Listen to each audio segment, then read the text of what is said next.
Bonjour à tous et à toutes.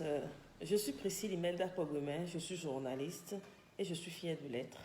En cette petite matinée du dimanche 3 mai 2020, je voudrais déjà souhaiter une très bonne célébration de la Journée mondiale de la liberté de la presse à toutes les collègues journalistes, à tous les confrères et surtout à toutes les femmes journalistes. Depuis le 1er mai, ma collègue Angela Pédia a lancé un cri d'alarme, un cri de cœur. Et plusieurs de mes contacts sont rentrés dans mon inbox et me demandaient, Priscille, est-ce que c'est vrai, en m'envoyant le lien en référence à sa page Facebook, et me demandaient d'aller lire. J'ai lu ce qu'elle a écrit et beaucoup de personnes m'ont demandé si c'est vrai. Oui, c'est vrai. Elle n'a pas du tout menti. Elle a dit la vérité. Ce qui se passe dans la presse béninoise en ce qui concerne le harcèlement, c'est un problème très très grave. C'est hyper grave à un niveau où vous ne pouvez même pas vous en douter. Vous ne pouvez pas vous imaginer ce que nous, les femmes journalistes, nous subissons au quotidien. Moi, je suis rentrée dans cette profession-là, je me suis retrouvée face à ce phénomène en démarrant par un stage académique en première année d'université. Et j'ai commencé mon stage dans une télévision de la place où ça a commencé tout de suite, ça n'a pas raté. C'est déjà pas des « tu es très belle », « tu me plais »,« tu es jolie ». Et moi, je prenais ça comme juste des compliments, bon, ce que les hommes disent à nous, les femmes, et pas plus. Mais c'est aller au-delà. C'est aller au-delà où, quand ton patron te fait la cour, tu refuses, systématiquement, c'est des menaces.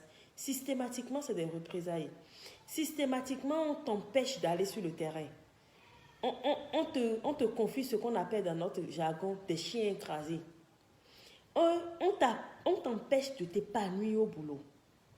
Et vous vous imaginez, c'est du directeur de la télévision, du directeur général, du rédacteur en chef, son adjoint, aux simples collègues de la rédaction. Et ils ne veulent pas savoir si vous voulez ou pas. Quand vous êtes femme journaliste, vous rentrez dans une rédaction systématiquement, vous êtes comme un objet sexuel. Vous êtes comme un jouet pour eux. Et tout le monde veut goûter. C'est comme si vous êtes venu avec des gâteries dans la main et que comme les enfants, par exemple, voient des bonbons, des biscuits, veulent se jeter là-dessus tout de suite, malheureusement. Et c'est ça. Angela n'a pas menti. Elle n'est pas la première femme journaliste au Bénin à être harcelée. Elle ne sera pas la dernière.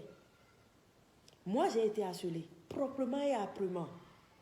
Tellement que j'étais obligée d'abandonner, de rester à la maison. Si aujourd'hui, dimanche 3 mai, je vous parle, je suis à la maison, je ne travaille dans aucune chaîne de télévision au Bénin. Je vous donne cet exemple d'un directeur de télévision bien connu ici au Bénin, bien respecté, qui m'a fait la cour, que j'ai refusé. Et il m'a tellement harcelé que il envoyait même mes collègues garçons venir me dire « Ah, le directeur est en train de te faire la cour, tu refuses, et il faut porter pelle pour aller le voir. » Et un jour, j'étais là, du retour d'un reportage, j'étais au banc de montage en train de monter mon reportage. Quand il m'appelle, dans son bureau, je vais. Et derrière son ordinateur, je ne savais même pas ce qui m'attendait. Il m'appelle, il me dit « Priscille, viens. » Je viens et qu'est-ce que je remarque? Le monsieur a déjà baissé son pantalon. Il était en train de se masturber, excusez du thème. Et il m'appelle, il me dit, viens me faire la pipe. J'ai dit, quoi? J'ai dit, pardon, je n'ai pas compris. Il dit, oui, qu'est-ce que tu n'as pas compris? Qu'est-ce que tu n'as jamais fait? J'ai dit, désolé, directeur, je suis en train de monter un élément. Il me dit, tu montes quoi? J'ai dit, je monte un élément pour le 13h. Il dit, ah bon? Mais viens d'abord me satisfaire. J'ai dit, je suis désolé. C'est dans votre bureau ici que vous faites vos cochonneries. Il me dit, mais c'est ça, cochonnerie? J'ai dit, excusez-moi, je suis partie. Je vous jure que je suis restée au placard pendant 3 mois dans cette rédaction, à ne pas mettre pied sur le terrain. Je suis devenue chef d'édition de toutes les éditions, de 6h jusqu'à 22h30, avant de rentrer chez moi, pendant 3 mois. Mais ça m'a appris, ça m'a renforcé. Ces 3 mois passés à ne pas mettre le pied sur le terrain, alors que je suis venue dans la maison en tant que journaliste stagiaire. Et là, j'étais stagiaire, hein, s'il vous plaît. Et on m'a puni pendant 3 mois. Et je suis restée à l'édition. C'est ça, ces 3 mois-là m'ont permis de connaître beaucoup de choses en télévision. Ça, c'est entre parenthèses. Mais mes collègues journalistes hommes dans cette même rédaction viennent me voir me dire, ah Priscille, le directeur t'a appelé, il a dit de venir lui faire la canne à sucre, tu as refusé. Ah, si toi tu veux avoir un contrat dans cette maison, tu as intérêt, hein? Toutes les femmes l'ont fait, pourquoi pas toi? Et même si elles l'ont fait, et même si elles ne l'ont pas fait, ils vont vous dire ça, pour vous motiver à faire ce qu'ils veulent. Ce n'est pas possible. Et finalement, j'ai dû quitter cette télévision. Je suis allée dans une autre télévision. Ce directeur-là m'appelle et me dit, mais Priscille, combien de télévisions tu vas faire au Bénin? Combien de télévisions tu vas faire au Bénin? Tant que je serai dans la presse, toi, tu ne pourras pas travailler dans une télévision. Et je lui ai dit, DG, je vais faire toutes les chaînes de télévision au Bénin. Et c'est vrai, j'ai fait toutes les chaînes de télévision au Bénin, sauf LC2 et les nouvelles. J'ai fait toutes les chaînes de télévision au Bénin. Et on m'a dit, et il me dit, ben, tant que moi je serai dans la presse, tu ne pourras pas travailler quelque part. Je suis un conseiller occulte. N'importe quel directeur de télévision, lorsqu'ils vont m'appeler ou lorsque je vais apprendre que tu travailles là-bas, tu vas te retrouver du jour au lendemain à la maison. Et c'est arrivé. Je me suis retrouvée du jour au lendemain à la maison. Mais je ne regrette pas. Parce que j'ai tenu tête à ces hommes-là. Ils vous harcèlent. Il y a des directeurs, quand on les nomme, mais quand vous êtes dans le public, c'est bon. Vous êtes un contractuel, vous êtes un agent permanent de l'État. Quand vous refusez de le faire, on vous met au placard, vous êtes là, vous n'avancez plus, il n'y a plus de promotion. Mais quand c'est dans le privé, et surtout avec le nouveau code du travail, où il n'y a pas de contrat à durée indéterminée, où c'est un contrat à durée déterminée, et le patron sait que il t'aura à la fin de ton contrat. Toi-même, tu sais d'avance, il ne te renouvelle même pas. Quand ton contrat termine, tu ramasses tes affaires et tu pars. Mais si tu ne pars pas, tu restes et tu te laisses faire. C'est quoi la chose? Ce n'est pas normal. Ils ont tellement fait que quand on parle des femmes journalistes aujourd'hui, entre griffes, ça rime avec prostitution. Ce n'est pas bon. C'est un métier noble. C'est un métier très noble. Quand vous voyez les femmes à l'international, des femmes journalistes tenir des débats politiques bien animés, ça vous plaît. Il y a des parents aujourd'hui qui paient des scolarités pour des enfants pour qu'ils deviennent journalistes. Mes chers parents, vous savez ce à quoi vos enfants seront confrontés une fois dans la vie professionnelle. Moi, aujourd'hui, je suis à la maison. Il y a des directeurs qui viennent, on les nomme, ils viennent dans les privés, qui tiennent des réunions du personnel à partir de 20h, 22h, 23h. 20h, jusqu'à finir ces réunions-là à 2h du matin. J'ai subi ça dans ma carrière professionnelle. Et ces directeurs qui le font sont des hommes mariés. Ils sont bien. 1 fois, 2 fois, 3 fois mariés. C'est des polygames.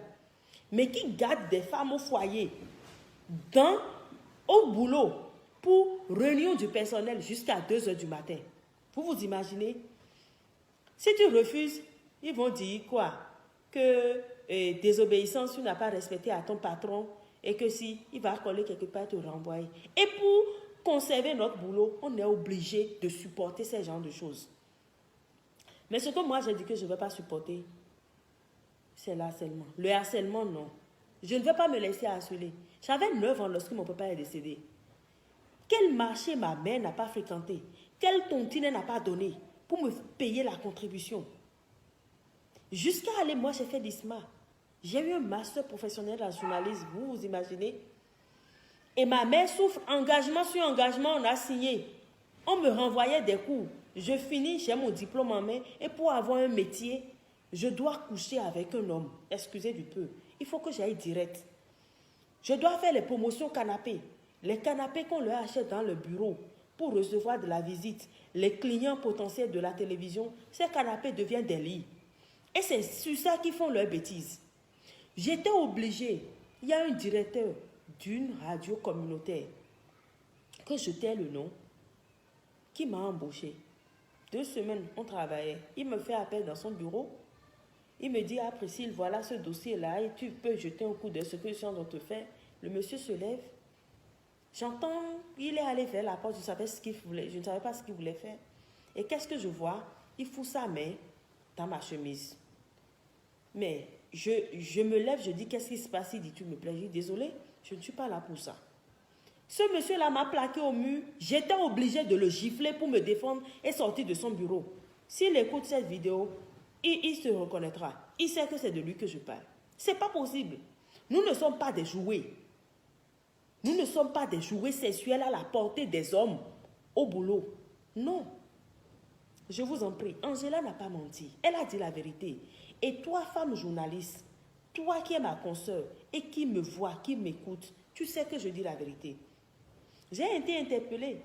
Ma maman m'a demandé, mes frères, toi aussi, ta famille, tes connaissances, ton mari, ou je ne sais qui encore, va te demander est-ce que c'est vrai ce qu'Angela a dit. Pardon, il ne faut pas dire que c'est faux. Parce que tu sais que c'est vrai.